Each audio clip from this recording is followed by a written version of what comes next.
Então, gente, dando sequência aqui, continuando, né, de onde a gente parou, na 4, letra A, quando ele pergunta, né, cite o trecho em que isso ocorre e explique como você o percebeu. Então, como a gente viu lá no texto, né, naquele parágrafo, quando ele inicia falando, logo você pode imaginar meu espanto. Então, a gente percebe que ele está dialogando com o leitor porque ele faz uso do pronome você. E esse pronome você significa que ele está se referindo à pessoa que está lendo a crônica, né? Estabelecendo esse diálogo com o leitor. Letra B. Qual é o efeito desse diálogo com o leitor? Então, a ideia da cronista ao se referir ao leitor, né? Você, né? No caso assim, logo você pode imaginar meu espanto, como se estivesse conversando com ele.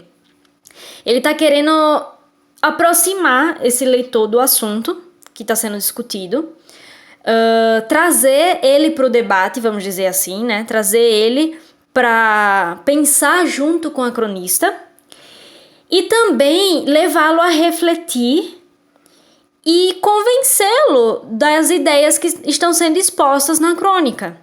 É como se ele quisesse trazer o leitor para a reflexão, trazer o leitor para a crônica, fazer com que ele pense junto com a cronista. Então, faz com que haja essa interação entre o leitor e a cronista através da crônica, certo? Então, é esse efeito aí que o diálogo entre leitor e cronista causa, né? Essa interação, essa aproximação do leitor com o assunto debatido. Questão 5. Em relação à linguagem da crônica lida, cite palavras e expressões que revelam informalidade. Então, a crônica argumentativa, na sua predominância, ela é um texto formal. Mas, por se tratar de assuntos do cotidiano, do dia a dia, ela também vai trazer algumas palavras que são características da informalidade. Vamos ver lá no texto, então. Então, eu marquei aqui no texto 4 expressões que são marcas de informalidade, certo? A primeira que aparece é essa aqui, ó, quebra-galho, certo? Outra expressão também aqui, ó, é sacar, né? Sacar o aparelhinho. Então, essa expressão sacar é uma marca de informalidade.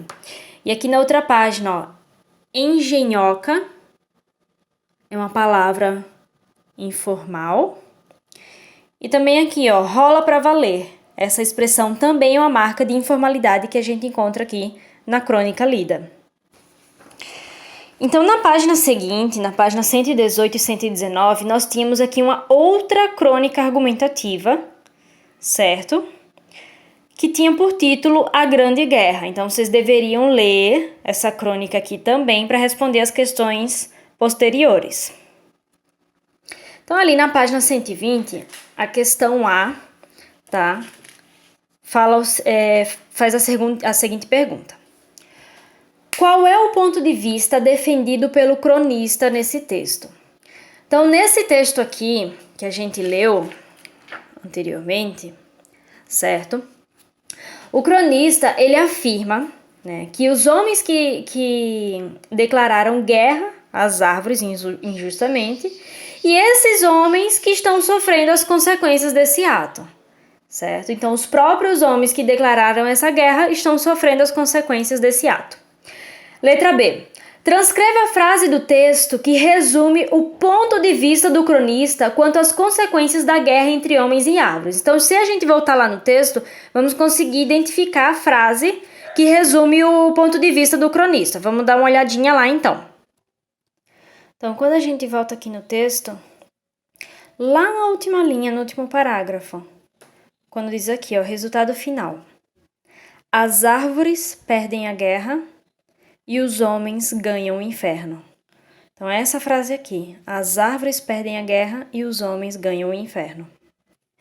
Então, aquela frase ali, certo? Lá no final do texto, resume o ponto de vista do cronista quanto às consequências da guerra entre homens e árvores, certo? Quando aqui, ó, a gente vê o ponto de vista dele, né? Que os homens que declararam essa guerra contra as árvores, uma guerra injusta, mas são eles que estão sofrendo as consequências desses atos, certo? Então, a frase que resumiu esse ponto de vista dele foi justamente essa. As árvores perdem a guerra e os homens ganham o inferno.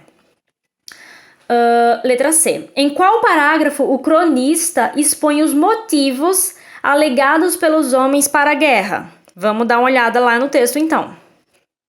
Então, aqui, ó, se vocês virem no 4º parágrafo, ele fala o seguinte, ó. Observados hoje, depois que tudo aconteceu, os motivos alegados parecem ridículos. Há árvores demais no mundo, diziam. Já começam a invadir as nossas terras. Melhor enfrentá-las e transformá-las em objetos úteis. Casas, móveis, navios, lenha. Não podemos permanecer de braços cruzados. O progresso exige que acabemos com as árvores. Então, esse parágrafo aqui, certo? O 4º parágrafo, então, né? Expõe os motivos alegados pelos homens para essa guerra aí. Letra D. Qual é a crítica implícita na afirmação? O progresso exige que acabemos com as árvores. Então, essa crítica aqui vai em relação à destruição da natureza, certo? Em prol de progresso. Então, eles alegam que estão destruindo a natureza para que haja progresso. Essa aí que é a crítica que fica implícita nessa frase, nessa afirmação. Letra E. Qual é a visão do cronista sobre os argumentos dos homens para declarar guerra às árvores? Então, o autor ele explica, né, que os argumentos que esses homens utilizaram simplesmente não têm fundamento nenhum. Do mesmo modo que todos os outros argumentos que foram utilizados para fazer guerras. Então, não só esse, né, que não tem fundamento, mas qualquer argumento que foi utilizado para fazer guerra, ele considera ridículo, né? Letra F. Na crônica, as árvores assumem uma posição de protagonismo da situação problematizada pelo cronista. Explique o efeito disso. Então, o autor, ele enfatiza essa crueldade do ser humano, né, ao colocar as árvores como vítimas, né, representando a natureza. Letra G. Na crônica é empregada uma comparação ao relacionar as árvores aos cientistas. Explique em que consiste essa comparação e o efeito que isso confere à crônica. Então, assim, ó, se a gente parar para analisar, essa comparação com os cientistas, ela está relacionada ao fato de que a árvore, ela pode transformar o ar envenenado em ar puro. E esse processo é tão sábio que poucos cientistas o dominariam com tamanha sutileza, né? Com a mesma sutileza das árvores. E ao construir essa comparação, que também foi feita com os artistas, cria-se um efeito poético na crônica que a gente acabou de ler. Daí, para finalizar, na página 121, letra H, pergunta: em que pessoa do discurso essa crônica foi escrita? Então, ela foi escrita em primeira pessoa ou terceira pessoa? Então, se vocês analisarem lá no texto, vamos até dar uma olhadinha lá. Quando a gente volta aqui no texto e dá uma analisada, ele se refere assim, ó: as árvores sempre amaram os homens, desde o princípio dos tempos. Confessam este amor sem parar. Daí aqui, ó: mas as árvores não são apenas as maiores artistas que existem. Então, o cronista, ele tá falando em terceira pessoa, certo? Não em primeira. Diferente da crônica que lemos aqui. Quando ela fala, aqui no segundo, no caso o Reinado do Celular, quando ela fala, né? Ao contrário da maioria das mulheres, nunca fui fanática por telefone. Daí ela já tá falando em primeira pessoa. Mas nessa outra crônica aqui que nós lemos, tá? Ela tá em terceira pessoa. Letra I. Cite trechos que comprovem a pessoa do discurso em que a crônica foi escrita. Então, por exemplo, aqui, ó. O 1, 2, 3, 4, 5, 6, 7.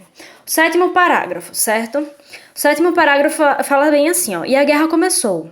As árvores, que também não entenderam a língua dos homens, apesar de amá-los, continuaram em paz, a fazer o que sempre fazem: sombra, flores, frutos, desenhos, poesia, e a transformar veneno em oxigênio. Então, essa aqui fica bem evidente que o foco narrativo, o foco, no caso, da pessoa do discurso está em terceira pessoa, ok? Então, vocês podem colocar esse trecho aí, que eu acho que é o menor que tem. E aqui, né, na última questão, na letra J, Pergunta o seguinte: que efeito de sentido o emprego dessa pessoa do discurso confere em um texto como esse? Então, numa crônica argumentativa, certo?